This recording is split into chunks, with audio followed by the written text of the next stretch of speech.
자네는 누구인가? 내 이름은 가난 하니까 돈 좀 주세요.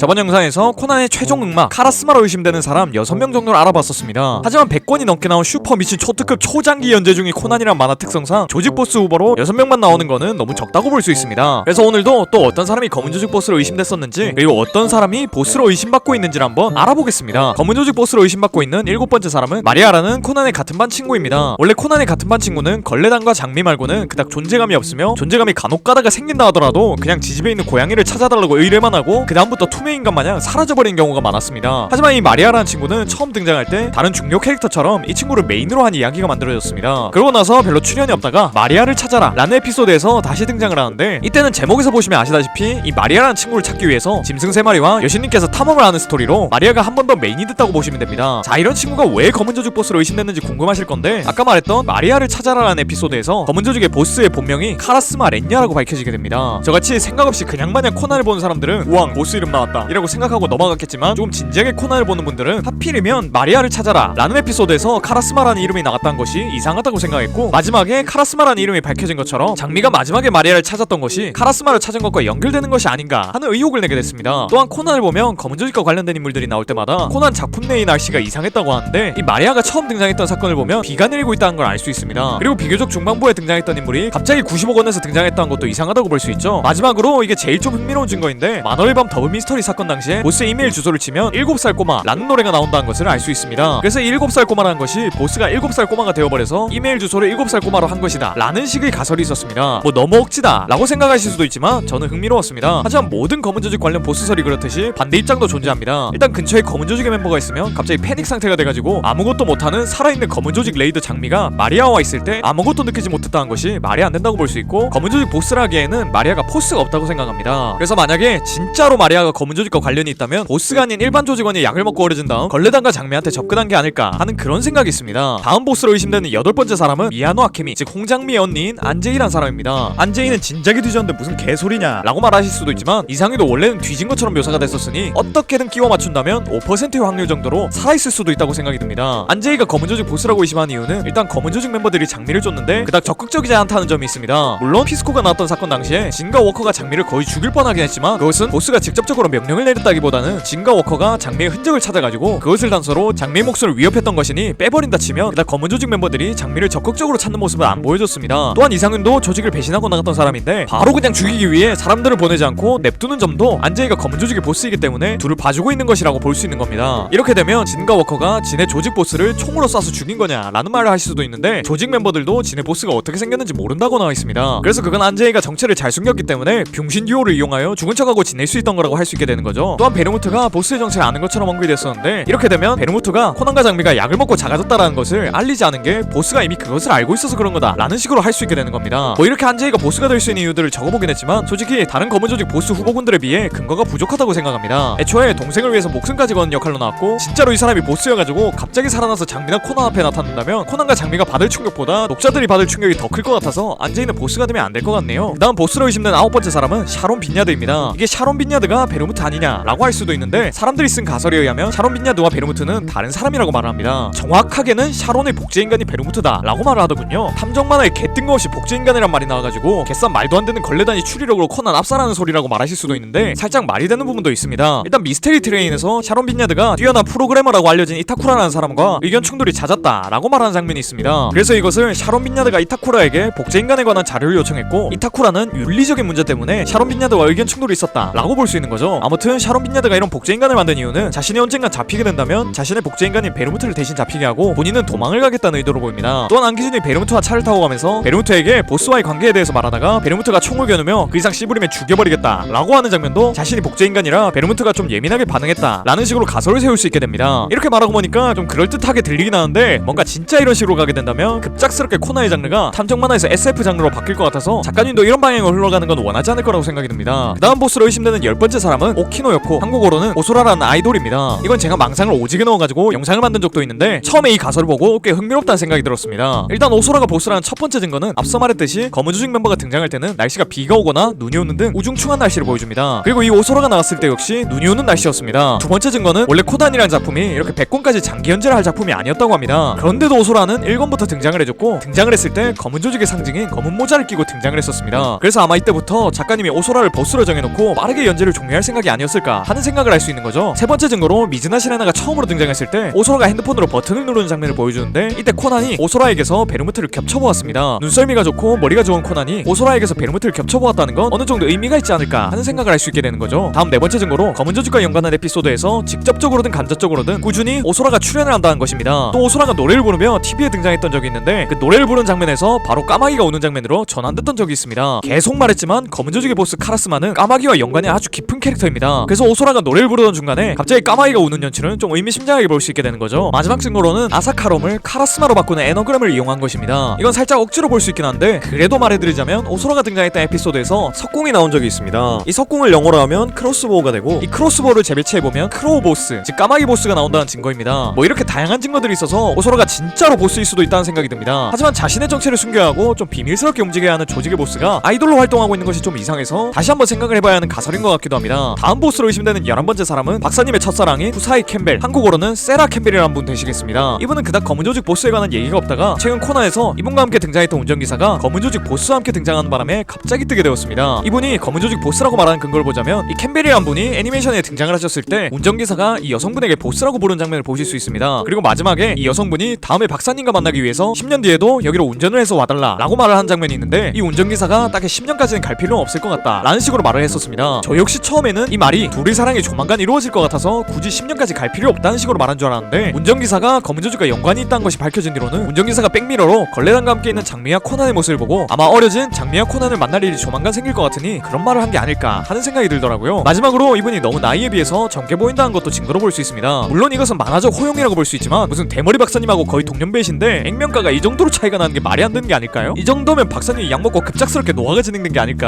물론 작가님께서 이분을 검은 조직 보스가 아니라고 직접적으로 말씀하시긴 했지만, 그래도 이 사람의 운전기사가 검은 조직 보스와 연관이 있다는 것을 보면 직접적으로든 간접적으로든 이 캠벨이라는 사람이 검은 조직과 관련이 있다는 거 부정할 수 없을 것 같습니다. 그 다음 보스로 의심되는 12번째 사람은 미야노 아츠시, 한국어로는 안동준이라고 불리는 장미의 아버지입니다. 안동준을 보스로 의심했던 이유는 안동준이 아포토신 486이라는 독약을 실버블렛이라고 불렀기 때문입니다. 지금 검은 조직 내에서 실버블렛을 언급하는 사람은 베르무트와 베르무트가 그분이라고 부르는 보스밖에 없는데, 이렇게 되면 그분이 안동준이 될 수 있다는 논리였죠. 그래서 이런 비슷한 형식으로 장미의 어머니 미야노 엘레나가 검은 조직의 보스로 의심받기도 했었습니다. 하지만 작가님께서 이 두 명은 조직의 보스가 아니라는 식으로 말씀하시기도 했고, 진짜로 안동준이 검은 조직의 보스라면 지 큰 딸을 조직원들 손에 죽게 하고 지금은 작은 딸의 목숨을 노리며 추적 중이니까 존나 개막장 스토리로 흘러갈 것 같으니 이건 좀 개발한 가설로 봐도 될 것 같습니다. 자, 그 다음 보스로 의심되는 13번째 사람은 토키와 에이사쿠, 한국어로는 태우노란 남자입니다. 이분은 아마 처음 들어본 사람이 많을 것 같습니다. 이 사람은 블랙 임팩트에서 등장했던 사람으로 처음에는 검은 조직에게 암살당할 수도 있는 국회의원 후보 3명 중 하나로 출연을 했었습니다. 하지만 곧바로 암살당할 것 같은 사람을 코난이 추리해버린 바람에 언급만 되고 출연도 안 하고 사라진 사람이었죠. 그런데 이 사람이 왜 검은 조직 보스로 의심되고 있는지를 얘기해드리자면, 이 남자는 신약 개발하고 있는 약학부의 교수라고 나와 있습니다. 아시다시피 검은 조직은 약을 먹은 사람의 시간을 과거로 돌릴 수 있는 아포톡신 486이라는 약을 개발 중입니다. 이런 마법과 같은 약을 개발하려면 약에 대한 지식이 어느 정도는 있어야 합니다. 물론 안동준이나 엘레나 같은 인재들을 모아오긴 했지만, 이런 약들을 개발하기 위해서는 조직의 보스 역시 어느 정도 약에 대한 지식이 있어야 한다고 생각합니다. 두 번째 증거로는 블랙 임팩트 당시의 상황을 보시면 됩니다. 그때 당시 조직이 암살하려고 했던 사람은 국회의원에 출마할 사람 중에 한 명이었는데, 만화가 끝날 때까지 그 사람을 왜 암살하려고 했는지가 나오지 않습니다. 그래서 조직원들이 왜 하필 그 사람을 살해하려고 했는지 생각을 해봤습니다. 만약 조직이 코난의 방해를 받지 않고 원래 죽이려고 했던 사람을 죽였다면 가장 이득을 보는 사람은 그 사람과 같이 출마를 하려고 했던 국회의원 후보들일 것입니다. 그러니까 타겟과 같이 후보로 출마했던 약학부 교수인 토키오 아이사쿠를 서포트하기 위해, 그러니까 본인들의 보스를 서포트하기 위해 그 사람을 죽이려고 했던 거라고 하면 이 모든 게 말이 되는 거죠. 다음, 이 사람이 검은 조직 보스라는 세 번째 증거가 있는데, 그것은 이 사람의 이름에 있습니다. 예전부터 아포톡신 486이란 약은 시간을 거슬러 죽은 자를 부활시킬 수 있는 약이라고 언급이 되고 있습니다. 자, 그럼 여기서 토키와 에이사쿠라는 이름을 다시 보겠습니다. 일본어로 토키와는 영원한이라는 의미를 가지고 있다고 합니다. 그리고 토키와에서 와를 빼고 토키만 보게 된다면 이것은 일본어로 시간을 의미하는 단어가 됩니다. 그러니까 이름만 본다면 시간을 영원히 라는 말이 될 수 있는 거죠. 좀 억지라고 보실 수도 있지만 이렇게 들어맞는 것도 흔하진 않기 때문에 충분히 증거가 될 수 있을 거라고 봅니다. 다음 마지막 증거로는 이 남자의 실루엣과 카라스마의 실루엣이 좀 비슷하다는 점이 있습니다. 실루엣은 신경을 쓰면 안 되는 부분이긴 하지만 그래도 이 정도로 닮았다면 어느 정도 가능성이 있다는 생각이 드네요. 이렇게 13명의 검은 조직 보스로 의심되는 사람들을 살펴봤는데 저는 마지막에 말했던 토키와 에이사쿠라는 사람이 가장 검은 조직 보스에 가까운 사람이라고 생각이 듭니다. 물론 오소라도 가능할 것 같고 브라운 박사님의 큰아버지도 가능할 수도 있다고 생각은 하지만 솔직히 작가님이 어떤 식으로 반전을 줄지 몰라가지고 전혀 예상이 안 되기도 하네요. 혹시 여러분들은 이 사람이 검은 조직 보스다 라고 생각한 사람이 있습니까? 제가 말하지 않았던 사람 중에 보스로 의심되는 사람 있다면 댓글로 의견 나눠보는 것도 좋을 것 같네요. 절대 댓글 수를 늘리기 위한 개수작이 맞으니까 댓글 많이 써주시고 좋아요도 해주시면 너무 좋을 것 같습니다. 아무튼 이런 영상 봐주셔서 너무 고맙고 전 더 재밌는 영상으로 찾아오겠습니다. 그럼 다음 시간에 만나요.